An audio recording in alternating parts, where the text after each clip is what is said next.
বিতর্ক ও নেতিবাচক ঘটনায় গেল কটা মাস দুঃসহ কেটেছে সাব্বির রহমানের। কেন্দ্রীয় চুক্তি থেকে বাদ, ঘরোয়া ক্রিকেটে নিষেধাজ্ঞার সঙ্গে আর্থিক জরিমানা, ভালোবাসার ক্রিকেট থেকেও থাকতে হয়েছে দূরে। কিন্তু সবকিছুরই তো একটা শেষ আছে। সাব্বিরও এখন সেই অপেক্ষায়। 1 মাস পরই উঠে যাবে নিষেধাজ্ঞা। সব ধরনের ক্রিকেটে আবারও মুক্ত বিচরণ শুরু হবে এই হার্ড হিটার ব্যাটসম্যানের। অবশ্যই খারাপ সময়টাই পরিণত করেছে সাব্বিরকে। লড়াই করেছে নিজের সঙ্গে, নিজেকে সংশোধনের। মানুষ মাত্রই তো ভুল হতে পারে। সব মানুষই যে একদম সমান 100% ঠিক হবে তার কোনো গ্যারান্টি নাই। তো আমার হয়তোবা ভুল ছিল, হয়তোবা সেটা পানিশমেন্ট পেয়েছি আমি, হয়তোবা আমি অনুশোচনা করেছি আমি নিজেকে যে আমি এটা তো আমার দ্বারা ভুল হয়েছে, but as a national player এটা আমার দ্বারা করা পসিবল হয় নাই বা করা উচিত হয় নাই। বাট আমি চেষ্টা করছি এই ভুল থেকে যেন সেকেন্ড ভুলটা যেন না হয় বা কোনো বড় ভুল যেন না হয়, এটার জন্য আমি অথবা চেষ্টা করছি নিজেকে আমি সংশোধন করার জন্য।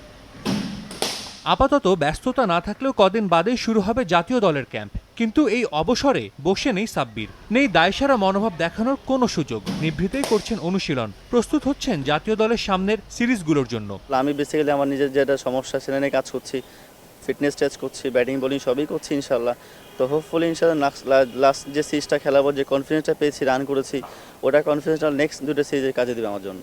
আফগানদের বিপক্ষে সিরিজটা টি-20 ফরম্যাটের, কিন্তু অভিজাত ক্রিকেটের নবীনতম দেশটিকে বলা হয় আনপ্রেডিক্টেবল। সে কারণে ভারতীয় অনুষ্ঠেয় সিরিজ নিয়ে বেশ সতর্ক থাকলেও দল নিয়ে আত্মবিশ্বাসী সাব্বির। আফগানিস্তানের সাথে আমরা অনেক কটা ম্যাচ খেলেছি, তো উইক পয়েন্ট, ওদের স্ট্রং পয়েন্ট আমরা সবই জানি। হয়তো ওদের 2টা 3 4টা 5টা ওয়ার্ল্ড ক্লাস প্লেয়ার আছে, হোপফুলি আমাদেরও অনেক ভালো প্লেয়ার আছে। তো খুব ভালো একটা কম্পিটিশন হবে। 120 বলে খেলা, যে ভালো খেলবে ওই দিন সেই হচ্ছে ম্যাচ জিতবে আর কি। আর বাংলাদেশ লাস্ট 3-4 বছর খুব ভালো খেলতেছে। মাঠের বাইরের খারাপ সময়ের প্রভাব পড়েছিল সাব্বিরের খেলাতেও, তবে সবকিছু ছাপিয়ে সাব্বিরের দীপ্ত প্রত্যয় নতুন করে শুরু করার। সেকেন্ড ভুলটা যেন না হয় বা সাজিদ মুস্তাহিদ, সময় সংবাদ, ঢাকা।